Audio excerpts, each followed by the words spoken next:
the Future Framer podcast again today. Yeah, we're going to try a new format today. We're going to do a little crash course for ourselves and for our listeners. Yeah. What is the topic that we're going to talk about today, Nicholas? I want to do a crash course in hydrogen today.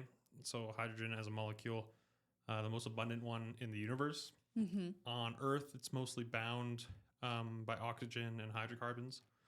So it's a little bit more tricky of a process to get to, but it's a fuel source. And I think we have a guest coming on in another episode, and we thought it was maybe advantageous to do a crash course for our listeners and for us, like you said, to kind of get like a ground base work of what hydrogen really is. Exactly. Understand the fundamentals, understand the key words, the colors of hydrogen as well. We'll get to that. That's whole different topic. Yeah, whole different topic. But I will start off with a disclaimer saying that when we do these crash courses and these fundamentals, we're talking a lot about generalities. I think when you kind of scrape the surface of things, sometimes things can be misinterpreted or kind of stretched in a different way, kind of like statistics. You can make numbers say anything you want. So the intent of this is not really to be 100% scientific and factual, but to really lay the groundwork for people who don't know anything about the topic. So I just want to say that and get that out of the way, because we'll be talking about things like efficiency and these colors of hydrogen that can be pulled in different ways. And I think we just want to kind of define the terms and lay that groundwork. Yeah. So everybody can understand what our guest speaker of next episode is talking about. Yeah. And that we can focus on his themes and not just have the question, what actually is hydrogen? Or 100%, exactly. Yeah. I think I want to start with like really what hydrogen is. It's a H2 molecule. It is gaseous most of the time, but you find it on Mars, you find it on the moon as a solid, as ice, as hydrogen ice. And it's not a new technology, using hydrogen as a fuel source. I mean, the first thing that comes to mind is the Hindenburg. It was a big blimp. I want to say the 1930s or 40s. Something around there, yeah. Yeah, definitely Nazi time. And it was a massive disaster. So it was a very successful blimp. It was for tourism and for the executives to kind of fly around. And I think it hit a power line and ignited, and I think everyone died in that disaster. It just also shows how powerful hydrogen can be. Yeah. And that we do have to be careful when we're using it. But nowadays we have newer technology and hopefully maybe a bit higher safety standards too. I hope so.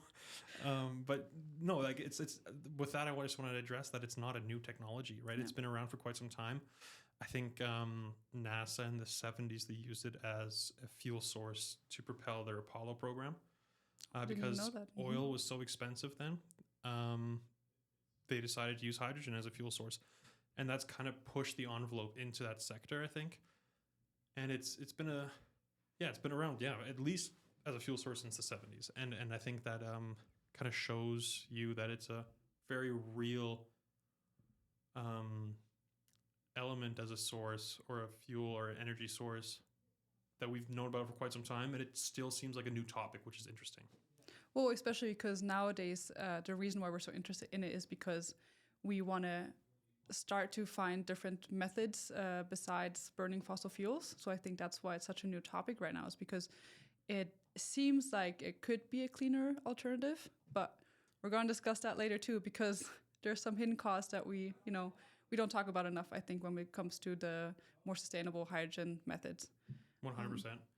I totally agree. I guess we can maybe sort of classify the forms of hydrogen and kind of how we take it as a gas and make it a fuel source. The way that I understood it, or the most common way that I've kind of been exposed to, which actually isn't the most common way of producing hydrogen gas as a fuel source, but it's the one that I've been exposed to, is called electrolysis. Yeah.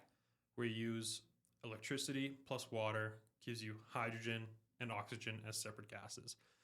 The interesting bit is that it's really, really simple and really, really easy. Like I was talking about this experiment kit that I got back from the Smithsonian. I was maybe 10 or 11. And it was this little fuel source, this fuel cell. It was a solar cell inside of a water tank.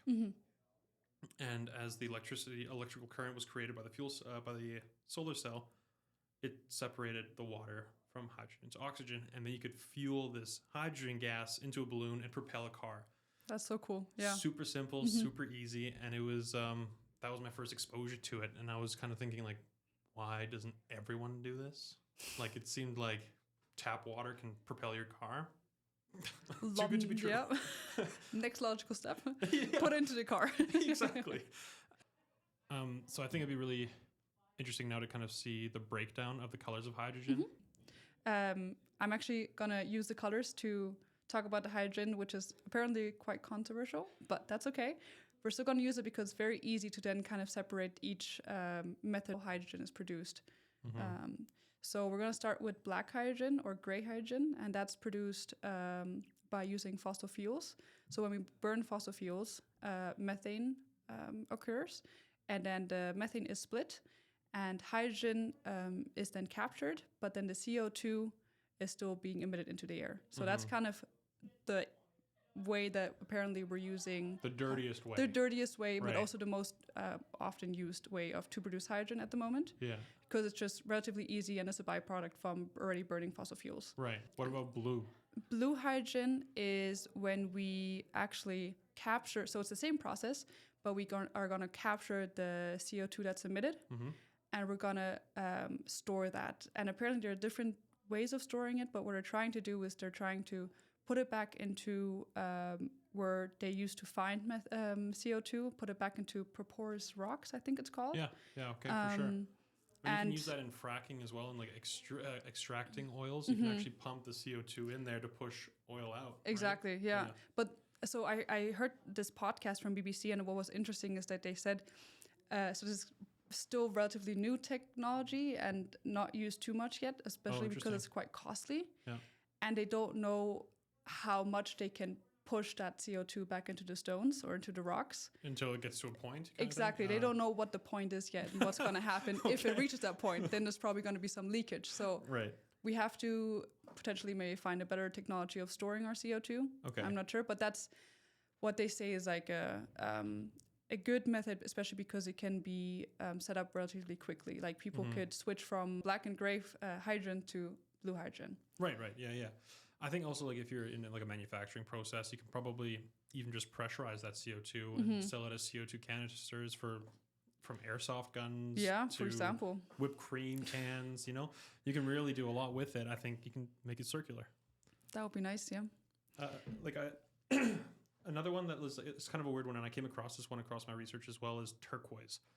Oh, and they also have pink, right? There was pink, there was turquoise, but I want to bring up turquoise before we bring up pink. Okay, yeah. Because turquoise was interesting because it kind of combined the methane production, and the byproduct is a solidified version of the carbon dioxide, and then that is kind of like easier to move. It's not a gas anymore, so it doesn't disperse. You can store it, move it. I think turquoise, I don't know much about the technology of turquoise and what that process actually looks like, but as a concept, I think it's one of the more interesting ones. If you have this dirtier version of creating hydrogen, having a solid byproduct of CO2 is pretty cool. Yeah.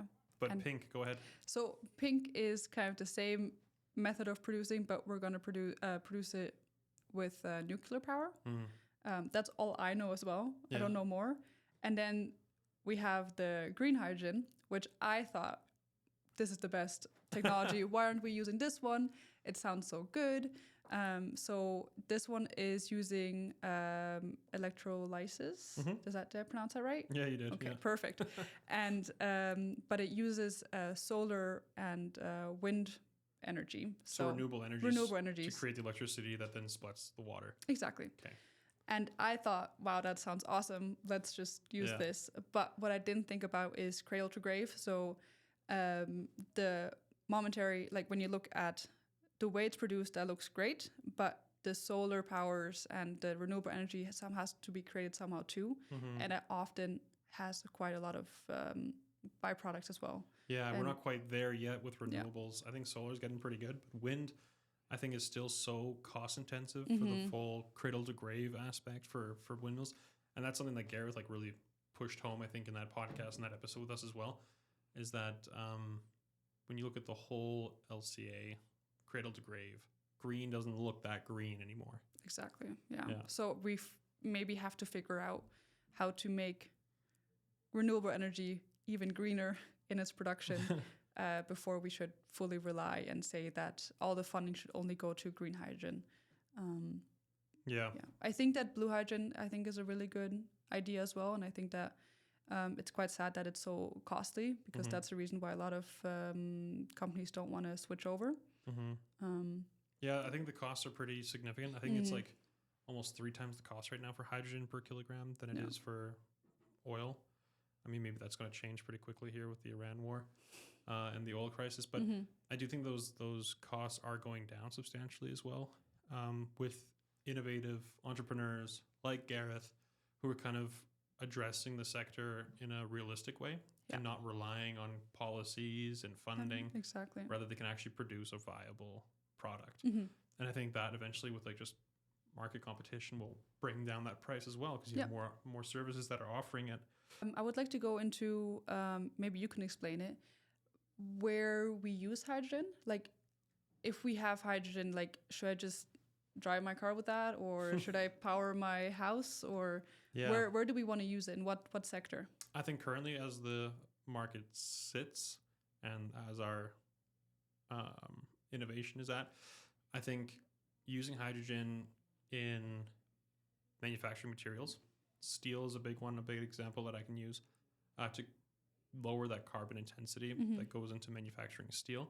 So basically using hydrogen to produce the electricity for your arc furnaces to produce steel, I think is one of the most effective ways to use hydrogen.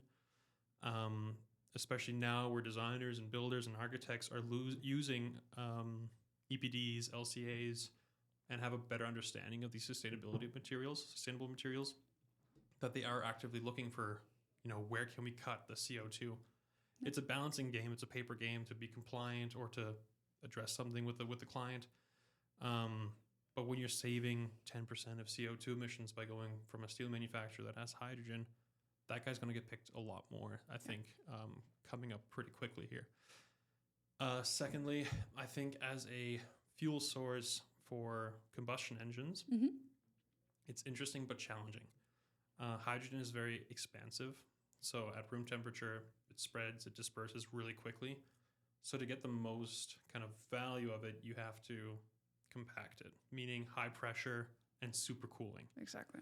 To get into a liquid form so you can store and transport it as effectively as possible. So that brings us to the next point, is transporting hydrogen, which is extremely difficult. And sometimes the question is it worth transporting the hydrogen or not? Because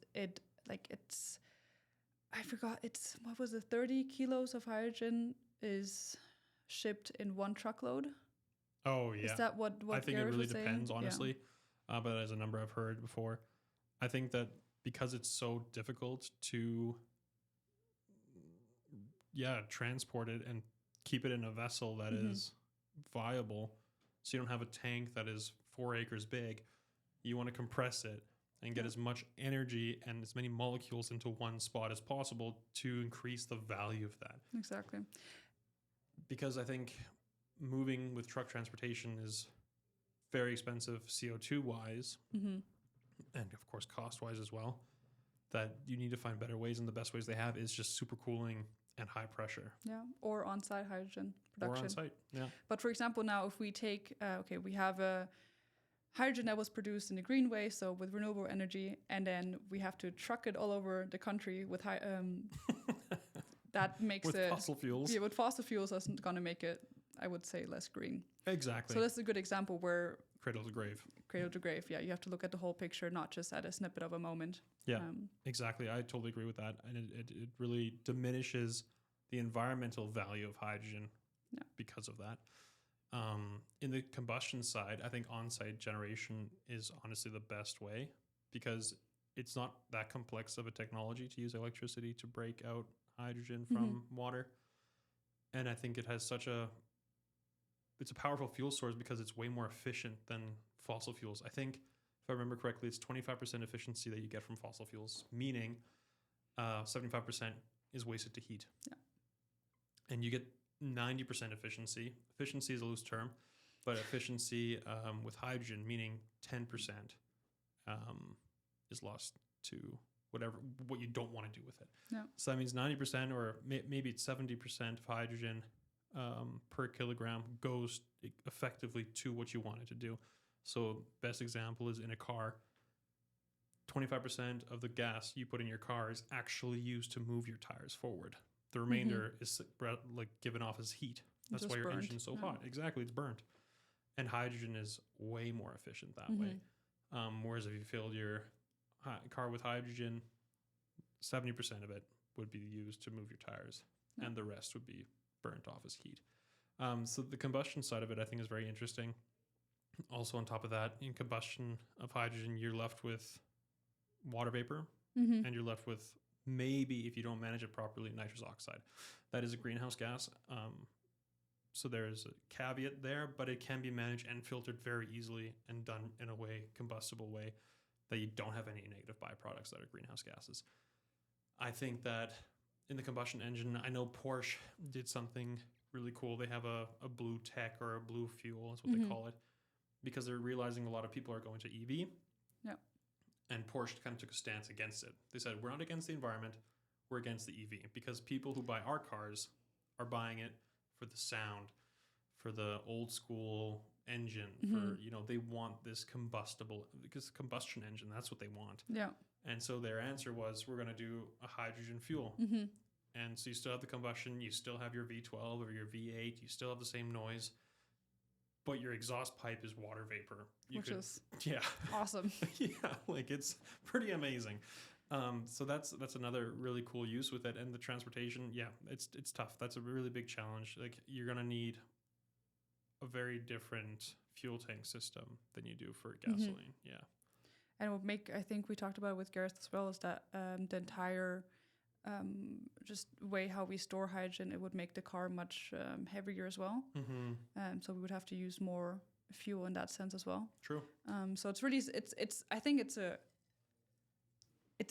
great to think about, but I think there's a lot that we still have to do in that sector to be able to use it. But I'm really excited for the future in the transportation field. For sure. I think it's in the transportation side of it. Like, I know CP Rail here in Canada, they have, I think it's like 3 or 4 locomotives that now run on hydrogen gas. And I think on a train, it's actually a great idea, because if you're worried, I mean, some of the big misconceptions, or not really misconceptions, kind of some of the big worries about hydrogen is that it's so explosive. Yeah. Because it's under a high pressure and because it is very flammable material. That on a rail line, I think it's actually quite good because you're quite rural. If something were to happen, the devastation wouldn't be like big. Every car on the road that blows up. But I would say it's also depends where we have that train system, because right, in Canada it is very, very rural, but if we have a train going through Germany, good point, with a lot of people on it, like, because for our German listeners, in Canada we have a lot of trains, but they transport oil, gas and wood a lot, from Vancouver to, I don't know, to New York or something, through the entire country, and it's very, very rural. But as you guys know, in Germany, that's not the fact. It's not the case. Yeah, that's actually a really good point. I didn't think about that, but because we're so rural, it does have that benefit. Yeah. But in a denser country, it would be. You have to be careful. Yeah, that's true. I think that's a good point that you make with Germany with the train lines. But Germany has some, hydrogen in Germany is called Wasserstoff, water stuff. we like it literal. But they actually have some interesting technologies or some interesting initiatives with Canada as well. I don't know if you wanted to mention that. Yeah, so there's an alliance between Canada and Germany. I think they formed in August 2022. Yeah. And they were with this alliance, trying to push green hydrogen especially. They want to just increase the supply and the demand. But as far as I think we both read up on it, not a lot came from it. Yeah. It just kind of was a mutual agreement between Schultz and Trudeau, and they just kind of wanted to say, if you guys advance in hydrogen, let us know, and vice versa. Yeah, and we'll transport it over either to Canada or to which is Germany. Apparently is not realistic. No, and that's the problem. I think that's the reason why nothing is happening, because nobody really wants to transport, I think, hydrogen by ship. First of all, it needs so much space. Yeah.